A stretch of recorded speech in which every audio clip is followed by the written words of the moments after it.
ব্যাংকে লোন নিয়ে বাড়ি গাড়ি করতে হবে না, ব্যাংকে লোন নিয়ে ব্যবসা বাণিজ্য করতে হবে না।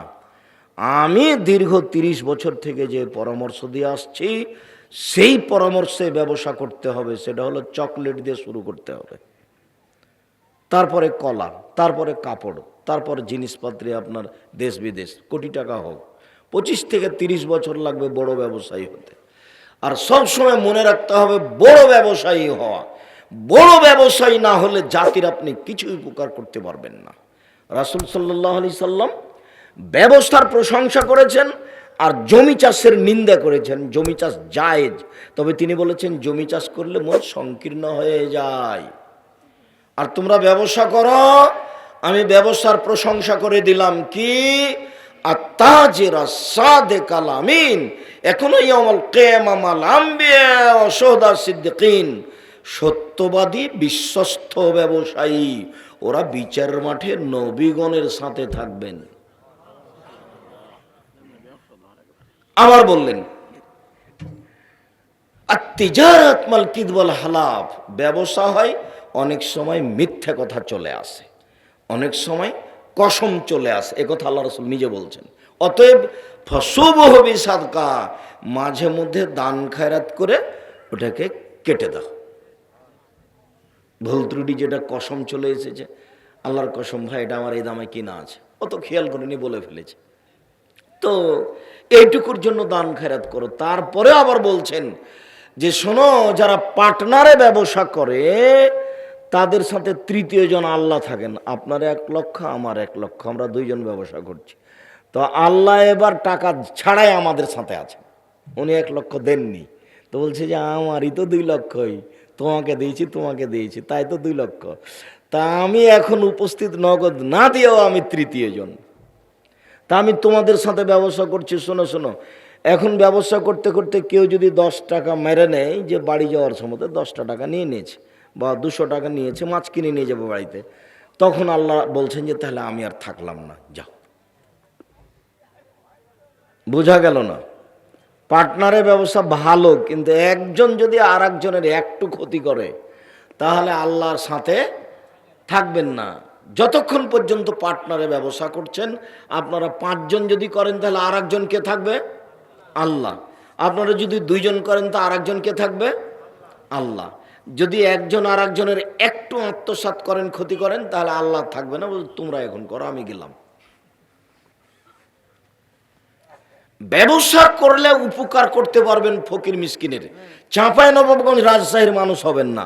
ওরা কি করে? ওরা খালি চাকরি করে, বেতন কত? 20,000, 25 দিনই শেষ হয়েছে, আর 5 দিন খালি ধার করছো, গেল 5 দিন, আবার বেতন পেল, আবার 25 দিনে শেষ। তো ফকির মিসকিনকে কি দিবেন? ব্যবসা করবেন, টাকা বেশি হবে, নিজে খাবেন, ছেলে মেয়ে খাবে, আত্মীয় স্বজন খাবে, ফকির মিসকিন খাবে, আর এই মাদ্রাসাতে দিবেন, সবই উপকার করতে পারবেন। জাঙ্গে তাবুকের যুদ্ধে যেতে হবে, 600 কিলোমিটার পথ, খুব কঠিন।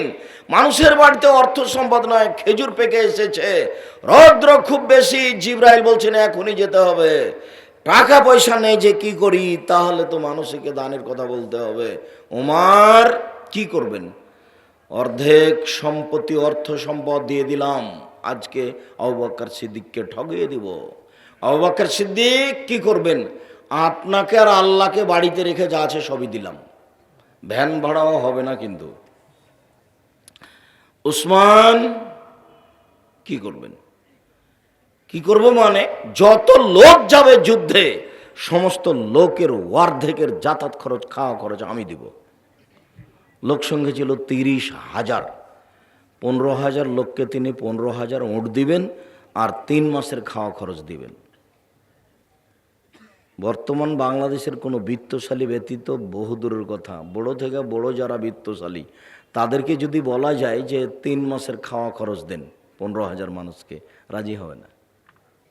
15,000 মানুষ এখানে আছে। উসমান বলছেন অর্ধেক আমি মানুষের যাতায়াত খাওয়া খরচ আমি নিলাম।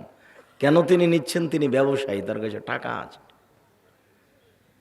যখন তিনি খলিফা হন তখন তিনি সৌদি আরবের সবচেয়ে বড় ব্যবসায়ী ছিলেন, আর তার ব্যবসার সম্পদ ছিল উট, সবচেয়ে দামি সম্পদ আজও।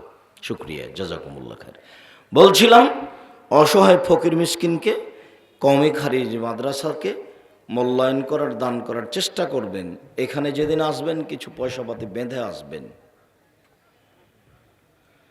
নফল সিয়াম, ইবাদতের জগতে সবচেয়ে দামি ইবাদত সিয়াম, যদিও ইবাদতের জগতে সবচেয়ে ব্যতিক্রম ভিন্ন ধরনের ইবাদত হলো সলাত, নামাজ। কেন? সব ইবাদত নির্ভর করে সলাতের উপরে। সিয়াম যত দামি ইবাদত হোক, রোজা যত দামি ইবাদত হোক, যদি সলাত না থাকে তাহলে আল্লাহ সিয়ামটাকে কেটে দিবেন। আব্দুর রাজ্জাক সাহেব বলেছেন, ইবাদতের জগতে সবচেয়ে শক্তিশালী, ক্ষমতাধর, পাওয়ারফুল ইবাদত হলো দান। মানে দানের মতো ইবাদত পৃথিবীতে নেই। ও আবার একজনের কাছ থেকে আর একজনের কাছে চলে যায়।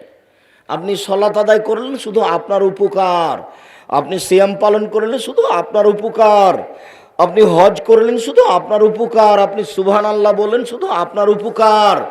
আপনি যখন দান করলেন তখন আপনার মায়ের কবরের শাস্তি বন্ধ হয়ে গেল, আপনার কাছ থেকে ওখানে চলে গেছে। ওর ক্ষমতাই ভিন্ন। আপনি দান করলেন, আল্লাহর রাগ মিটে গেল, আপনার কাছ থেকে ওখানে চলে গেছে। দানের ক্ষমতাই ভিন্ন। দানের মতো শক্তিশালী ইবাদত পৃথিবীতে নেই। এরপরেও যদি সলাত না থাকে তাহলে দানের ইবাদতটাকে আল্লাহ কি করে দিবেন? কেটে দিবেন। ওটাতে কিছু হবে না। সুবহানাল্লাহ বললে নেকি হয়, কথা ঠিক। সলাত না থাকলে ওটাও কাটা যাবে। কোরআন মাজিদ পড়লে নেকি হয়, কথা ঠিক। সলাত না থাকলে এটাও কাটা যাবে। তাহলে এবাদতের জগতে সবচেয়ে ভিন্ন ধরনের ব্যতিক্রম, বিরল এবাদত হলো সলাত, এ কথাই ঠিক। আবার একটু পরে বলছেন যে হালাল রুজি না থাকলে সলাতও যাবে। হালাল রুজি না থাকলে সলাতও যাবে। তাহলে এক নম্বরে হালাল রুজি থাকলো না, এক নম্বরে সলাত থাকলো। তাহলে তো ভাবে তো ওইরকমই মনে হচ্ছে। যার কারণে আমি পৃথিবীর জনগণ, দিনী ভাই বোনকে বলেছি, মানুষের জীবনে জরুরি 4টে কাজ। 1, 5 ওয়াক্ত সলাত। 2, হালাল রুজি। 3, কোরআন তেলাওয়াত। 4, দুইজন যেখানে বসে আছে সেখানে বসবেন না, আড্ডা পিটবেন না জীবনে। দোকানে বসে কোনোদিন আড্ডা পিটবেন না, তওবা করে উঠবেন এখান থেকে। এই বোকা ছেলে, তোমার মোবাইলে তো দিন রাত ল্যাংটা মেয়ে নাচে, আর তুমি দোকানে বসে থাকো, দোকানে তো ল্যাংটা মেয়ে নাচে, ঘন্টার ঘন্টা বসে থাকো, আর তুমি বলছো আমি ভালো ছেলে। তোমার বাপ, তোমার চাচা টুপি মাথায় দিয়ে এসার সলাত আদায় করে নিয়ে এসে দোকানে বসে থাকে, তোমার বাপ বলে আমি ভালো মানুষ? অসম্ভব, বলতে পারবেন না যে আমি ভালো মানুষ। এ কথা বলার সাহসই নেই, বলতে হবে আমি খারাপ মানুষ। ভালো হওয়ার চেষ্টা করেন। বলছিলাম এবাদতের জগতে সবচেয়ে দামি এবাদত সিয়াম। এক আশ্চর্য এবাদত, যে একটাই এবাদত পৃথিবীতে আছে, সেটা সিয়াম, যার বিনিময়ে আল্লাহ নিজে হাতে দিবেন। আমাকে বললেন যে আব্দুর রাজ্জাক সাহেব, আপনি আমাদের ছেলেরা কোরআন হিফজ করেছে, ওর মাথায় টুপিটা দিয়ে দেন। তো সাধারণ মানুষকে আর বললেন না, তাহলে ভাবলেন যে আমি সাধারণ মানুষের চেয়ে বড়, এটা আপনি ভাবলেন। উপজেলা চেয়ারম্যান সাহেব আছেন, আপনারা বললেন উপজেলা চেয়ারম্যান সাহেব আপনি আমাদের এই কাজটা করে দেন, তাকে সম্মান দিলেন। তো ঠিক আছে, এরকমই ব্যাপার। সুবহানাল্লাহ বললাম তো আল্লাহ বলছেন নেকিটা ফেরেশতা লিখে দাও। নামাজ পড়লাম তো আল্লাহ বলছেন ফেরেশতা নেকিটা লিখে দাও। দান করলাম তো আল্লাহ বলছেন ফেরেশতা নেকিটা লিখে দাও। আর যখন আমি সিয়াম পালন করলাম তখন আল্লাহ তাআলা বলছেন শোনো, ফাইন্নাহু লি ওয়া আনা আজিজি বিহি, সিয়াম আমার ব্যাপার, প্রতিদান আমি দিব। এরকম কোন ইবাদত পৃথিবীতে নাই যার ব্যাপারে আল্লাহ এভাবে বলেছে। যাই করেন, 4 লক্ষ 5 লক্ষ টাকা খরচ করে হজ করেন, নেকি আল্লাহ নিজে হাতে দিবেন না, ফেরেশতাকে বলবেন লিখে দাও। সিয়ামই এমন একটা ইবাদত যার ব্যাপারে আল্লাহ বলছেন প্রতিদান আমি দিব, সিয়াম আমার ব্যাপার। আরেকটা কথা মনে রাখেন যে সিয়াম পালন করলে কিন্তু 200-500 নেকি পাওয়া যায় না, 10-5 নেকি পাওয়া যায় না, নেকি নেই। তো কি আছে আব্দুর রাজ্জাক সাহেব সিয়াম পালন করলে? সিয়াম পালন করলে বিনিময় আছে। সেটা কি বিনিময়? সেটা কি জান্নাত। উনি আমাকে দিবেন, কি দিবেন? উনি বলছেন হাদিসে কুদসি, আদাত্তু লিবাদিয়া সলিহিনা, পৃথিবীর মানুষ ভালো পুরুষ নারী শুনে রাখো, আমি ভালো পুরুষ নারীর জন্য এত উন্নত মানের থাকা খাওয়ার ব্যবস্থা জান্নাত প্রস্তুত করে রেখেছি, মা সামিয়াত ওজনুন, যেটা কান কোনোদিন শোনেনি। থাকা খাওয়ার ব্যবস্থা এত উন্নত মানের হতে পারে, এটা কান কোনোদিন শোনেনি। অমারাত আইনুন, থাকা খাওয়ার ব্যবস্থা জান্নাত এত উন্নত মানের হতে পারে, এটা চোখ কোনোদিন দেখেনি। অমা খাতারাবে কালবে বাশার, থাকা খাওয়ার জায়গা জান্নাত এত উন্নত মানের হতে পারে, এটা মানুষের অন্তর কোনোদিন ভাবতেও পারেনি। জান্নাত কি জিনিস এটা মানুষের অন্তর ভাবতে পারবে না, তার নাম জান্নাত। যদি কেউ রোজা সিয়াম থাকে, তাহলে আমি তাকে এইটা দিয়ে দিব, বিনিময়ে আমি দিব। সিয়াম আমার ব্যাপার, বিনিময়ে আমি দিব। তো উনি কি 10 নেকি লিখে দিবেন, 700 লিখে দিবেন? না, 10 নেকি নিজে হাতে লিখেন না আল্লাহ, 700 নেকি নিজে হাতে লিখেন না। বিনিময়ে আমি দিব, মানে আমি যেটা প্রস্তুত করে রেখেছি মানুষের জন্য, সেটা দিয়ে দেব।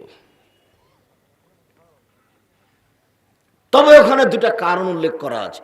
অলে আজলি আদাওতামাহু শাহওয়াতাহু, আমি কেন দিব, বিনিময়টা আমি নিজে হাতে কেন দিব? আমার কারণে দুটা জিনিস ত্যাগ করেছে। এক, খাদ্য খায়নি, আমার জন্য তো করেছে, এই জন্য দিয়ে দেব। 2, প্রবৃত্তিকে ত্যাগ করেছে। প্রবৃত্তি, প্রবৃত্তি কি গো? প্রবৃত্তি কি জিনিস? দাড়ি চাঁচে যে প্রবৃত্তিকে মানে সে, টাকনোর নিচে প্যান্ট পরে যে প্রবৃত্তিকে মানে সে, দোকানে বসে আড্ডা পিটে যে ল্যাংটা মেয়ে দেখে যে প্রবৃত্তিকে মানে সে, প্রবৃত্তিকে মানে যে জাহান্নামে যাবে সে, সুদ ঘুষ খায় যে প্রবৃত্তিকে মানে সে, প্রবৃত্তিকে মানে যে জাহান্নামে যাবে সে, দাঙ্গাবাজি করে যে, জোর করে জুলুমবাজি করে মানুষের জমি দখল করে যে, মানুষকে জেল হাজতে দেয় যে, প্রবৃত্তি মানে সে, প্রবৃত্তি মানে যে জাহান্নামে যাবে সে। রাসূল সাল্লাল্লাহু আলাইহি ওয়াসাল্লাম বলছেন, হজিবাতিন নার বিশাহওয়াত, জাহান্নাম ঘেরা আছে প্রবৃত্তি দিয়ে, মনের আশা আকাঙ্ক্ষা দিয়ে। ও হজাবাতি জান্নাতে বিমাকারে, নিয়ম নীতি কষ্ট ক্লেশ ত্যাগ তিতিক্ষা সব কিছু দিয়ে জান্নাত ঘেরা আছে। জান্নাত পাওয়া খুব টাফ ব্যাপার, জাহান্নাম পাওয়া সহজ।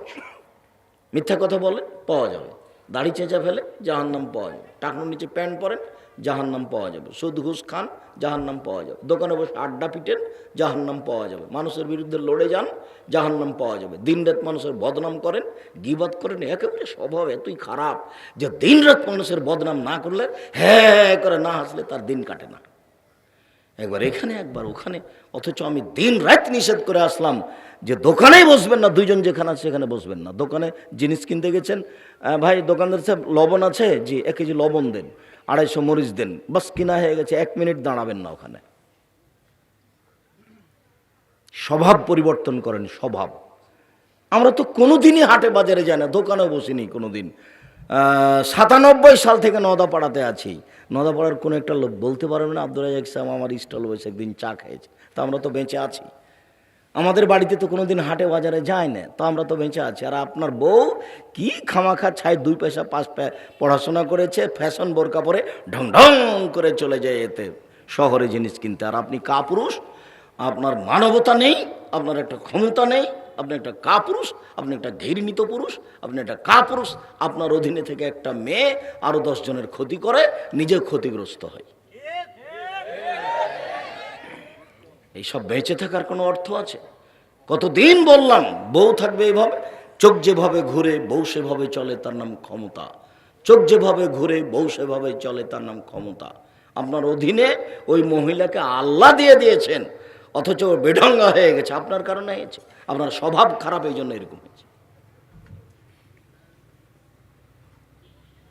প্রবৃত্তির অনুসরণ করলে জাহান্নাম হবে, এ কথা আমি বলিনি, এ কথা আল্লাহর নবী বলছেন, এ কথা আল্লাহ বলছেন। আমার কারণেই তো দুইটা জিনিস ছেড়ে দিয়েছে। এক, খাদ্য খায়নি, দুই, মন মতো চলেনি। এই জন্য আমি ওকে বিনিময় জান্নাত দিয়ে দেবো। না, সাহল ইবনে সাদ রাদিয়াল্লাহু তাআলা আনহু বলেন, রাসূল সাল্লাল্লাহু আলাইহি ওয়াসাল্লাম বলেছেন, ফিল জান্নাহ লাহা সামানি আবওয়াব, জান্নাতে রয়েছে 8টি দরজা। জান্নাতে একটি দরজা 8টি, জাহান্নামে একটি দরজা 7টি। জাহান্নামে একটি দরজা 7টি, জান্নাতে একটি দরজা 8টি। তার একটা দরজার নাম রায়ান। রায়ান মানে পানি পান করে তৃপ্তি লাভ করা। আল্লাহ রাসূল বলছেন, যা দাখিলা আখিরু মুগলিকা, সিয়াম পালনকারী শেষ ব্যক্তি যখন এই দরজাতে ঢুকে যাবে তখন এটা বন্ধ করা হবে। 1 মিনিট। সম্মানিত দিনী ভাই বোন, আপনারা যে যেখানে আছেন অবশ্যই কথা বলবেন না, এক খেলে চেয়ে থাকবেন। পাখি যেন মনে করে আপনি পাথর। আপনি অপেক্ষা করেন কিছুক্ষণ, আপনার আমি কিছু না কিছু উপকার করবই করবো ইনশাআল্লাহ। আল্লাহে আল্লাহর কসম, আল্লাহে আল্লাহর কসম, 90 সাল থেকে বগুড়ার মাটিতে আসছি। 90 সাল থেকে নিয়ে এখন পর্যন্ত আমি কোনোদিন অপ্রয়োজনীয় কোনো বাক্য বলিনি। 90 সাল থেকে নিয়ে এখন পর্যন্ত আমি কোনোদিন কেসা কাহিনী বলিনি। 90 সাল থেকে নিয়ে এখন পর্যন্ত আমি কোনোদিন সরকার বিরোধী বক্তব্য দিইনি। পুরো বক্তব্য তল্লাশি চালিয়ে একটা বাক্য আপনি পাবেন না। 90 সাল থেকে নিয়ে এখন পর্যন্ত আমি কোনোদিন মাঝহাব কোনো ব্যক্তিকে সামনে রেখে কথা বলিনি। আমি বলেছি 95% জন বক্তা মিথ্যুক, তবে আমি বলিনি ইনি মিথ্যুক, এ কথা আমি বলিনি। আমার জীবনে কারো পিছনে পড়া আমার প্রয়োজন হয় না। মানুষ আমার পিছনে পড়তে পারে, সেটা ভিন্ন কথা, পড়ে তা দেখা যায়।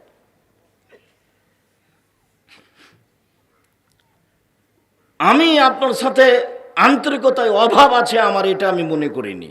আমি দিনাজপুরের মাটিতে 15-20 বিঘা জমির উপরে প্রতিষ্ঠান গড়ব, বগুড়া বাদ দিয়ে, এটা আমি চাইনি।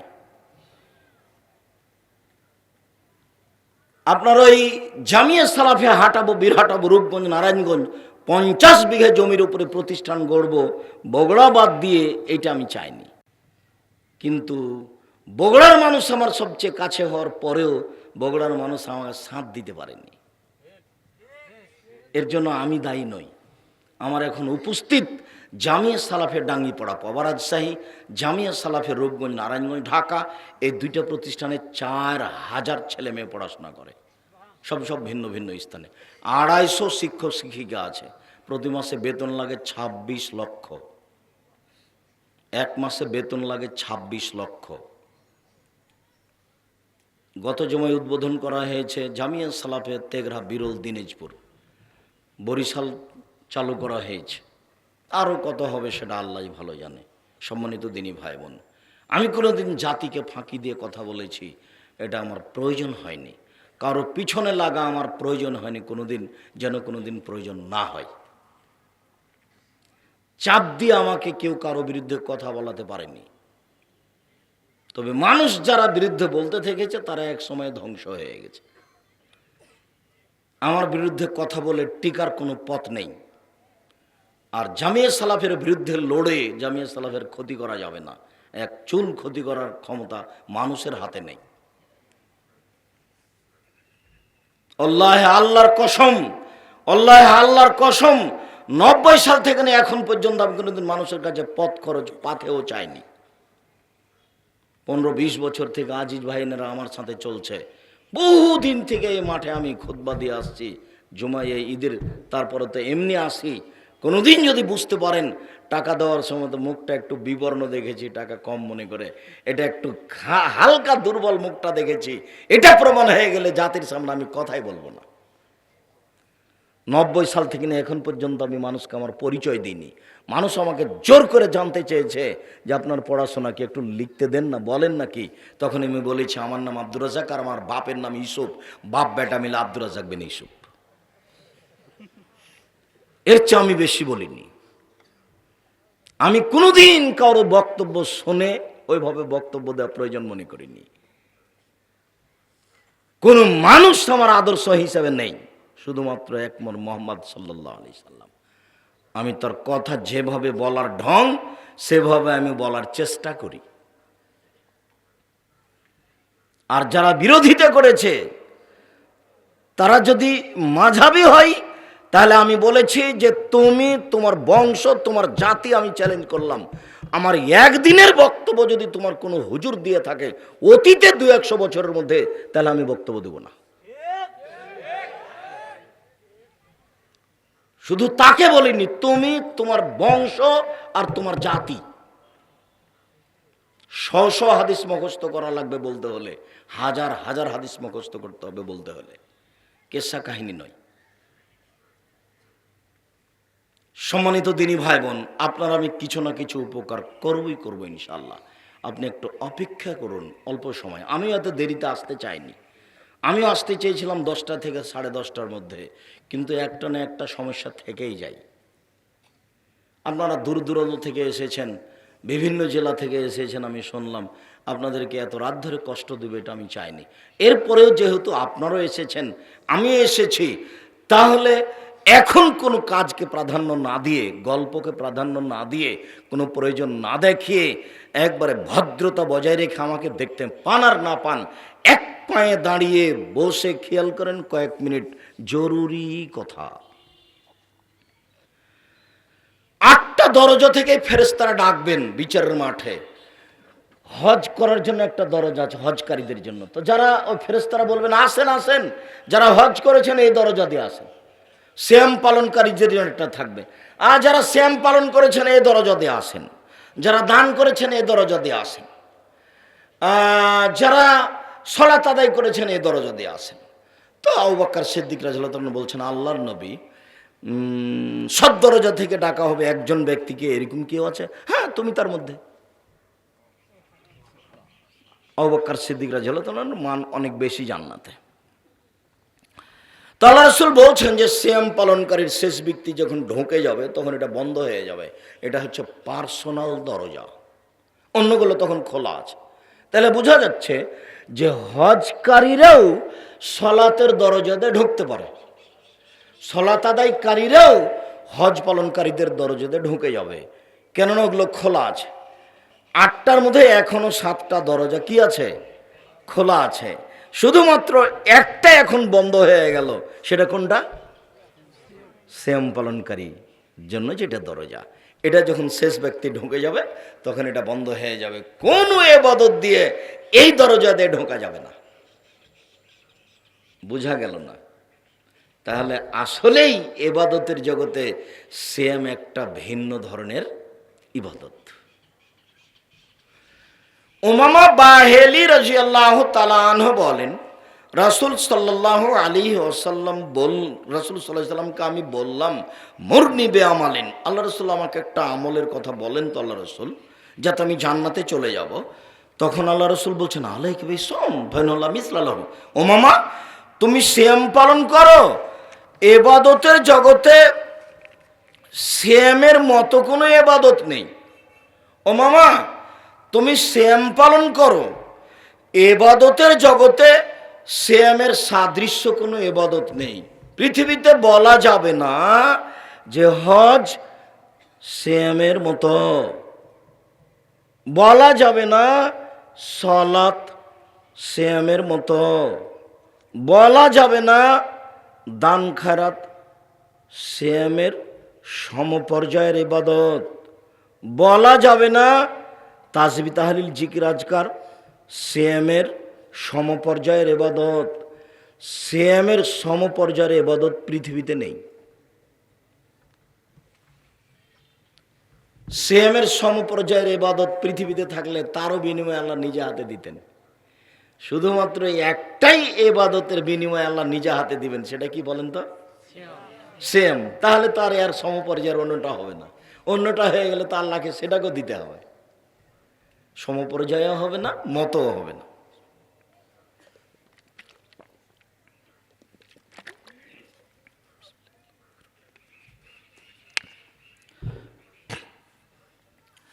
আবু সাঈদ খুদরি রাদিয়াল্লাহু তাআলা আনহু বলেন, রাসূল সাল্লাল্লাহু আলাইহি সাল্লাম বলেছেন, মান সামা ইয়াওমান ফি সাবিলিল্লাহ বাদাল্লাহু ওয়াজহানিন নারি সাবিনা খরিফা। কেউ যদি আল্লাহকে সন্তুষ্ট করার জন্য একদিন সিয়াম থাকে, তাহলে আল্লাহ তাকে জাহান্নাম থেকে 70 বছরের পর দূরে সরিয়ে দিবেন। 1 2 মান সামাইয়া মান ফি সাবিলিল্লাহ বাদাল্লাহ মিনহুন নারা মিয়া মাসিরাতাম। কেউ যদি আল্লাহকে সন্তুষ্ট করার জন্য একদিন সিয়াম থাকে, তাহলে আল্লাহ তাকে তার থেকে জাহান্নামকে 100 বছরের পর দূরে সরিয়ে দেবেন। রাসূল সাল্লাল্লাহু আলাইহি ওয়াসাল্লাম বলেন, কেউ যদি আল্লাহকে সন্তুষ্ট করার জন্য একদিন সিয়াম থাকে, ফাজারাল্লাহু বাইনাহু খান্দাক কামা বাইনাস সামাই ওয়াল আরজ, তাহলে তার মাঝে আর জাহান্নামের মাঝে আল্লাহ একটা ব্যবধান সৃষ্টি করবেন, গর্ত খুঁড়ে, যে ব্যবধান হবে আকাশ জমিনের মধ্যে ব্যবধান। অর্থাৎ তার থেকে সরিয়ে দিবেন জাহান্নামকে 500 বছরের পথ। একদিন সিয়াম রাখলে এক হাদিসের ভিত্তিতে জাহান্নাম 70 বছরের পথ দূরে সরে যাবে। 2 একদিন সিয়াম থাকলে জাহান্নাম 100 বছরের পথ দূরে সরে যাবে। 3 একদিন সিয়াম থাকলে জাহান্নাম 500 বছরের পথ দূরে সরে যাবে।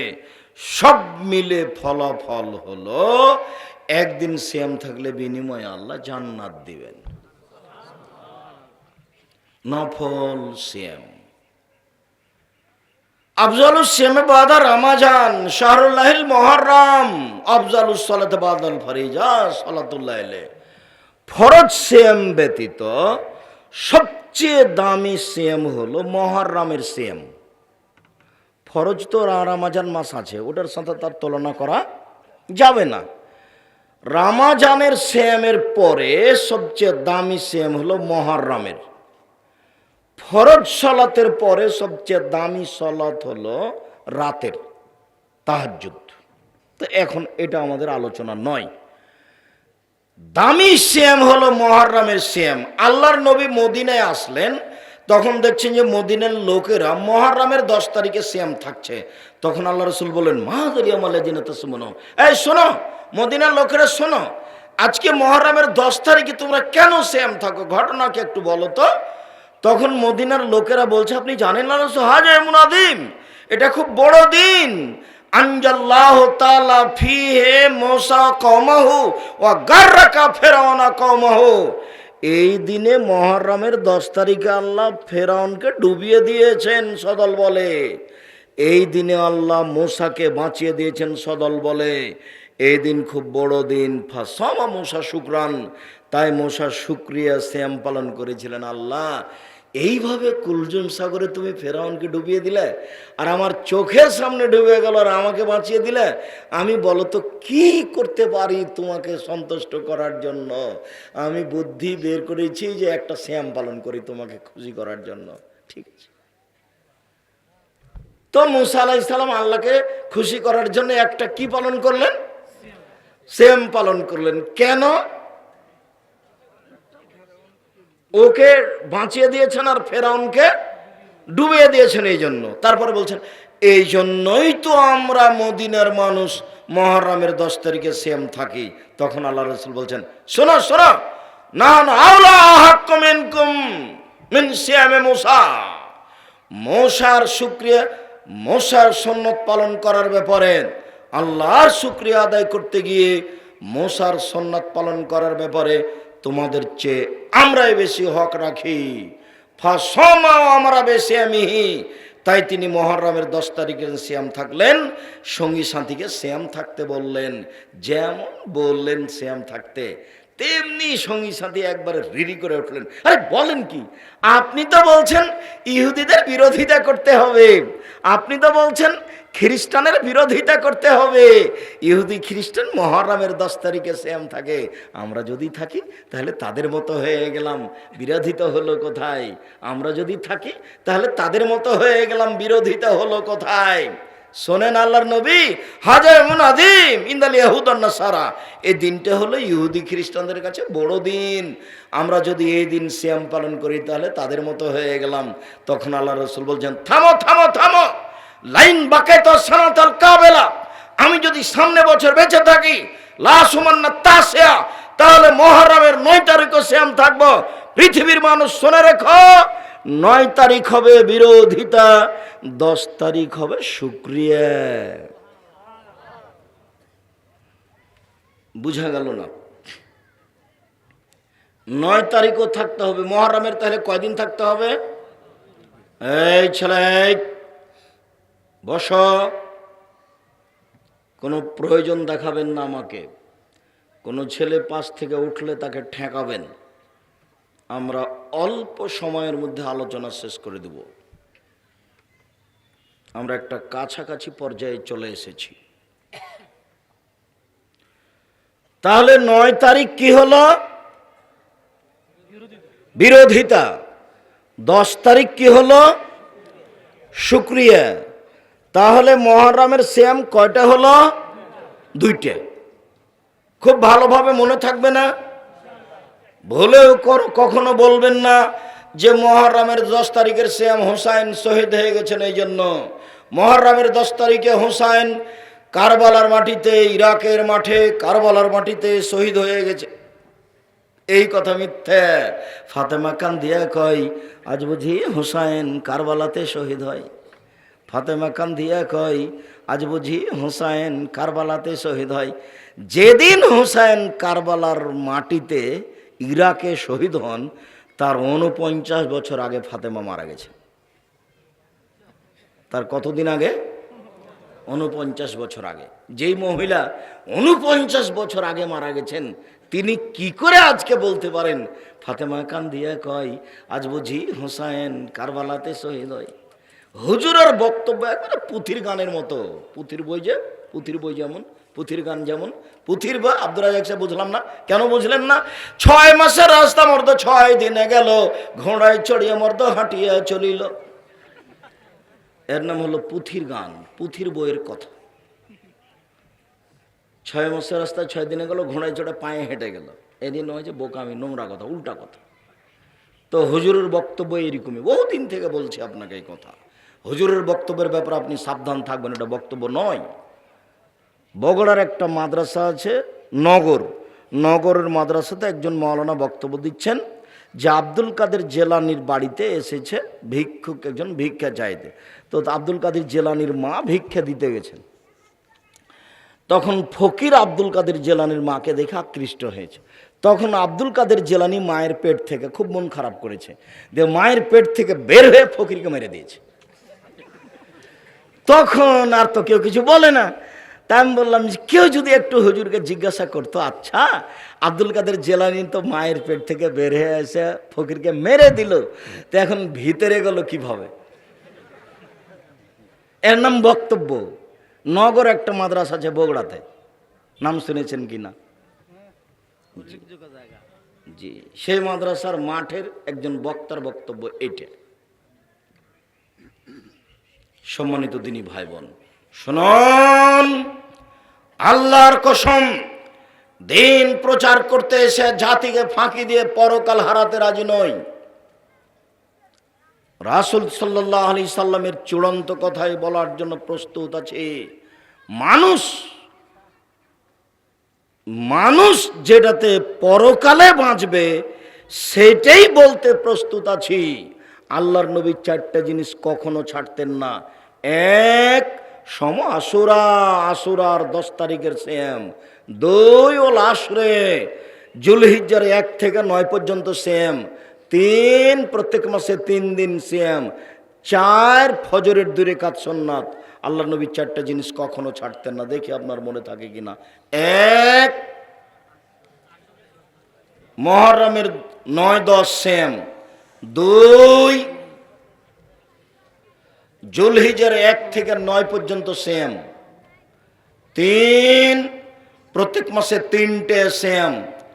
4 ফজরের 2 রাকাত সুন্নাত। রাসূল সাল্লাল্লাহু আলাইহি সাল্লাম বলেন, আমি আশা করছি কেউ যদি মুহররমের 2 দিন সিয়াম থাকে বিগত 1 বছরের পাপ ক্ষমা হবে। রাসূল সাল্লাল্লাহু আলাইহি ওয়াসাল্লাম বলেন যে কেউ যদি আরাফার 1 দিন সিয়াম থাকে আগে পরে 2 বছরের পাপ ক্ষমা হবে। রাসূল সাল্লাল্লাহু আলাইহি সাল্লাম বলেন কেউ যদি প্রতি মাসে 3 দিন সিয়াম থাকে 13, 14, 15 সারা বছর সিয়াম পালন করে জানে কি হয় তাই হবে। 13, 14, 15 হিসাব করতে গিয়ে যদি উলট পালট হয় কোনো সমস্যা নেই। হয়ে যাক না 12, হয়ে যাক না 16, 17, প্রতি চাঁদে 3টে সিয়াম পালন করলে সারা বছর সিয়াম পালন করে জানে কি হয় তাই হবে। তিনি বলেন, মান সামা রমাজানা সুমাত বাহু সিত্তান মিন শাওয়াল, কেউ যদি রমাজানের সিয়াম পালন করে তারপরে শাওয়ালের যদি 6টা করে সারা বছর সিয়াম পালন করে জানে কি হয় তাই হবে। মনে থাকবে না মনে হয় কয়েকটা কথা। শাওয়ালের 6টা করলে কেমন নেকি হবে? সারা বছরের সিয়ামের নেকি হবে। প্রতি মাসে 3টা করলে কেমন নেকি হবে? সারা বছরের সিয়াম পালনের নেকি হবে। আরাফার একদিন সিয়াম পালন করলে কত নেকি হবে? 2 বছরের পাপ মিটে যাবে। মুহররমের 2টা সিয়াম পালন করলে কি হবে? অতীতের 1 বছরের পাপ মিটে যাবে। আমি অনুবাদক, মুহাম্মদ সাল্লাল্লাহু আলাইহি সাল্লাম কথাগুলি এভাবে বলেছেন। এবার চলেন বৃহস্পতিবার সোমবার। আয়েশা রাদিয়াল্লাহু তাআলা আনহা বলেন, আল্লাহর নবী বৃহস্পতিবার সোমবার সিয়াম পালন করতেন।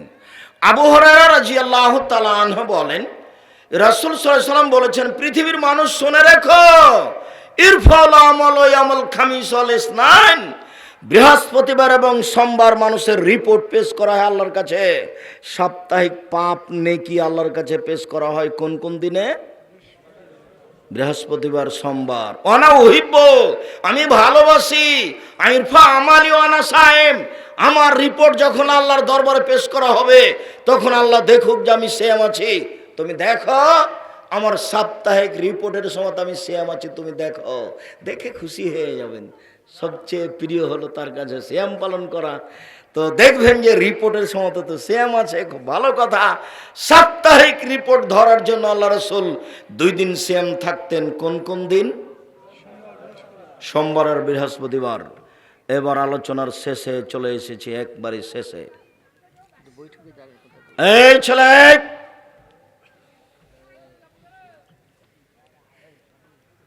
শাবান, যেটা আজকের আলোচনার মূল কথা।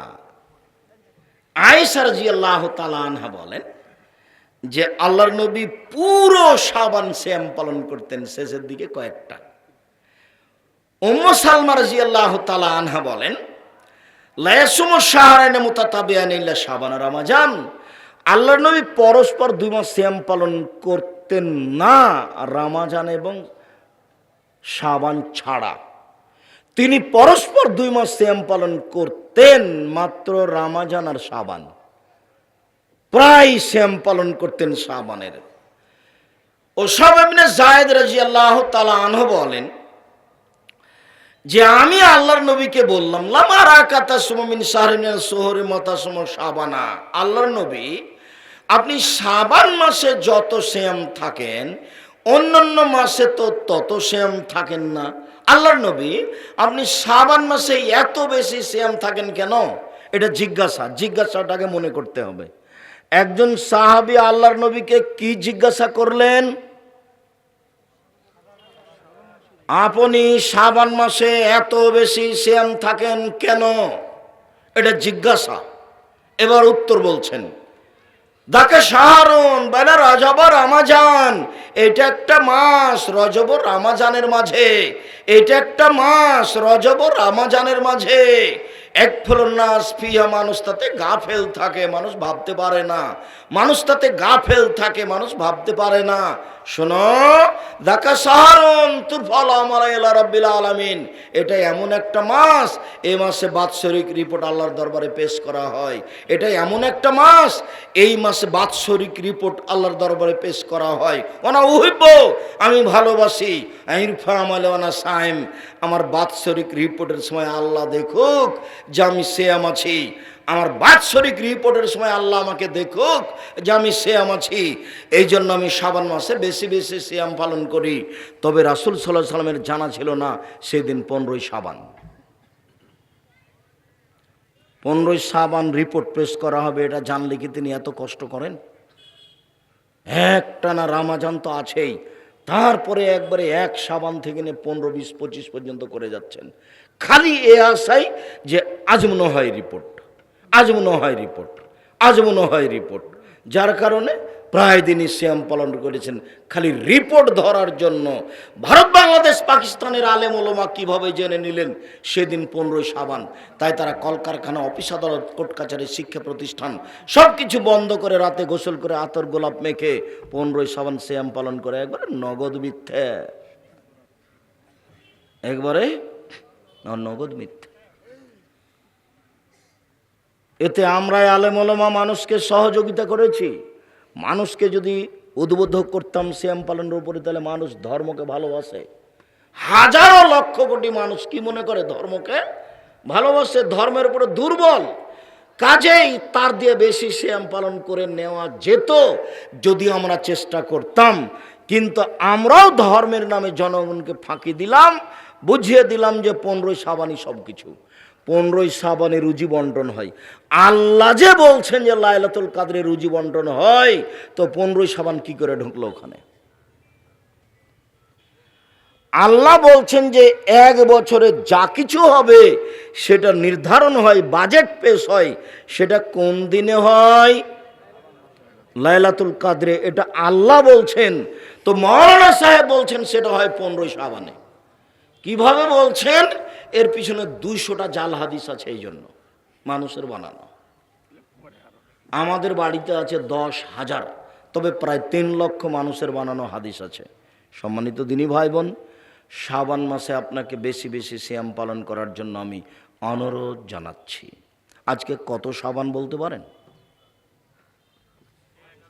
আজকে 11ই শাবান। জাযাকাল্লাহ খায়ের। হাজার হাজার মানুষ উপস্থিত, তারপরে একজন লোক মুখ খুলছে 11ই শাবান। মানে আপনি একদিনও শুরু করেননি। আপনারা এইসব আপনারা করেন নাকি? আমরা চেষ্টা করি আল্লাহর রাস্তে, মুসাফির মানুষ, আর আমি নিঃস্ব মানুষ, আমি ফকির মানুষ, আমার কোনো দাম নাই। কচুর পাতার পানি যেমন আমি তেমন। আমি এই কথা স্পষ্ট সেদিনও বলছি। আমি আপনাদের বগুড়াতে প্রতিষ্ঠানে যদি কোনোদিন দাঁড়াতাম, তাহলে আমি বলে দিতাম আমার হাতে টাকা নাই, এ কথা সত্য। প্রতিষ্ঠান গড়বে, এ কথাও সত্য। জামিয়া সালাফের রূপগঞ্জ, নারায়ণগঞ্জ, ঢাকা 2013 সালের 24 আগস্ট রোজ মঙ্গলবার 11টার সময় বলেছিলাম আমার হাতে টাকা নাই, এ কথা সত্য।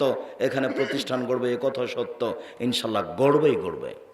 পূর্বচল 21 নম্বর সেক্টর, এটা এখানে 50 বিঘা জমির উপরে এই প্রতিষ্ঠান অবস্থান করে। আপনি স্বাভাবিক মনে করছেন? ডাঙ্গিপাড়া প্রায় 25 বিঘা জমির উপরে অবস্থান করে, প্রায় 25 বিঘা।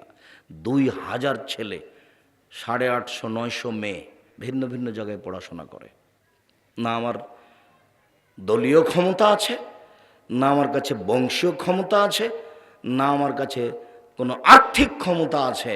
আমি হলাম কচুর পাতার পানি। চাঁপাইনবাবগঞ্জের ভাষাতে কচুর পাতার পানিটা সবচেয়ে দুর্বল, যেটা বাতাস হলে খালি টলমল পড়ে পড়ে পড়ে পড়ে। আমার অবস্থা এরকম। আমি একজন নিঃস্ব মানুষ, যার কারণে আপনাদেরকে বলি জামিয়া সালাফের জন্য দোয়া করবেন। খালি বলবেন আল্লাহ তুমি জামিয়া সালাফেকে কবুল করো। এই দেশের মাটিতে উন্নত মানের প্রতিষ্ঠান গড়ে ছেলে মেয়েদেরকে উন্নত মানের শিক্ষা দিবই দিব ইনশাআল্লাহ। যারা বাংলা, ইংরেজি, আরবি উন্নত মানের শিক্ষা অর্জন করে জাতির অন্যায়ের বিরুদ্ধে লড়বে মুখে কলমে মিডিয়ায়। মুখ যেটা বলছি, কলম যেটা মাসিকা লিতে সাম পত্রিকা।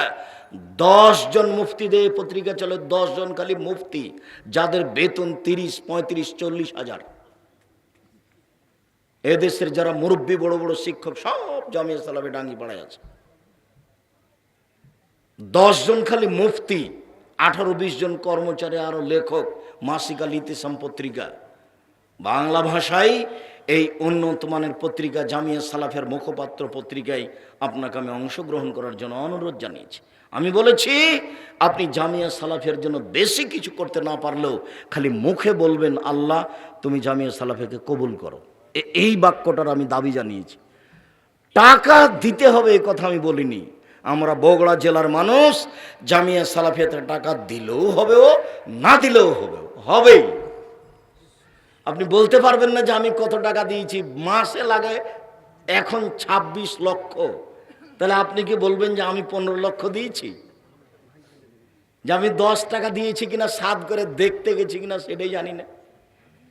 জামিয়া সালাফিয়া ডাঙ্গিপাড়া পাওয়ার রাজশাহীর মসজিদ হলো 90% জমির উপরে, যার 2 তলা কমপ্লিট হয়ে গেছে। একতলায় 3000 মানুষ একসাথে সালাত আদায় করতে পারে। আর রূপগঞ্জ জামিয়া সালাফিয়ার মসজিদের জন্য জমি বরাদ্দ হয়েছে 200 শতক, যে মসজিদের একতলাতে মুসল্লি সালাত আদায় করতে পারবে 10,000। খালি মসজিদের জমি বরাদ্দ হয়েছে কত শতক? 200 শতক পড়ে আছে এখন। এক পাশে অস্থায়ী মসজিদ তৈরি করা হয়েছে, অস্থায়ী মসজিদে 3000 মানুষ একসাথে সালাত আদায় করতে পারবে। টিন দিয়ে বানানো আছে, আর বাকি সব বালু ভরাট করা আছে। কাজ আরম্ভ হবে এই জন্য ইনশাল্লাহ। খালি দোয়াতে অংশগ্রহণ করবেন। আল্লাহ তুমি জামিয়া সালাফিয়াকে কবুল করো, বাইতুল হাম জামে মসজিদ কবুল করো। আমি টাকা দিলেও হবে, না দিলেও হবে। হবেই, কীভাবে হবে আল্লাহ ভালো জানে। যে জিম্মেদারি নিয়েছেন তিনি জানেন কিভাবে হবে। সম্মানিত দিনী ভাই বোন, আমি আপনাকে এই মুহূর্তে এসে 2টা অনুরোধ জানাচ্ছি। 1 নম্বর অনুরোধ, আপনাকে আমি অনুরোধ করছি আপনি এই নফল সিয়াম আজ থেকে আরম্ভ করেন। 10টা 20টা 15টা করেন, যা সম্ভব হয় কাল থেকে শুরু করবেন। দ্বিতীয় হচ্ছে যে এটা একটা কওমি মাদ্রাসা, বালিয়া দিঘি, তাই না? বলপথর বালিয়া দিঘি, এটা একটা কওমি মাদ্রাসা। তো এখানে যখনই আসবেন তখনই আপনাকে আমি অনুরোধ জানিয়েছি 10 টাকা 20 টাকা 50 টাকা 200 টাকা 100 টাকা সাথে নিয়ে আসবেন। এসব প্রতিষ্ঠানে দান করার বিনিময় জান্নাত। এখানে কোনো শিরক নাই, এখানে কোনো বিদাত নাই। শিরক বেদাত মুক্ত প্রতিষ্ঠান। আপনি দান করলে এটা আমার মনে বলবে না আপনার যে আমি কি বেদাত করার জন্য সহযোগিতা করলাম, আমি কি শিরক করার জন্য সহযোগিতা করলাম। এই প্রতিষ্ঠানের ছেলেরা মানুষের বাড়িতে কোরআন মাজিদ পড়ে বক্সে দিয়ে আসে না। কোরআন মাজিদ পড়ে বক্সা বুঝেন না? 10টা ছেলে নিয়ে গেছে চেয়ারম্যান সাহেব, উপজেলা চেয়ারম্যান, তারা দামি মানুষ, সমাজ সেবক। তো এখন মনে করছেন মৌলানা সাহেবরা তো বলেছেন যে এরকম হয়তো আমার দাদার নামে, তাহলে আমি ছেলে দিয়ে একটু কোরআন মাজিদ পড়ে বক্সে নিই। তখন উপজেলা চেয়ারম্যান, তারা সম্মানী মানুষ, ভালো খাওয়ার ব্যবস্থা করেছেন। এখন 10টা ছেলে গেছে, 1 ঘন্টা পড়েছে, দিয়ে চেয়ারম্যান সাহেবকে বলেছেন যে আমরা কোরআন মাজিদ পড়ে শেষ করে দিয়েছি। তো এখন উনিও কিছু পয়সাও দিয়েছেন হাতে, আর খাওয়ারও দিয়েছেন ভালো। তো পড়লো ছেলেটা কোরআন মাজিদ, নাকি ও পেল। তো এনার দাদার কবরে বক্সালেন কিভাবে? এটা কিভাবে হলো?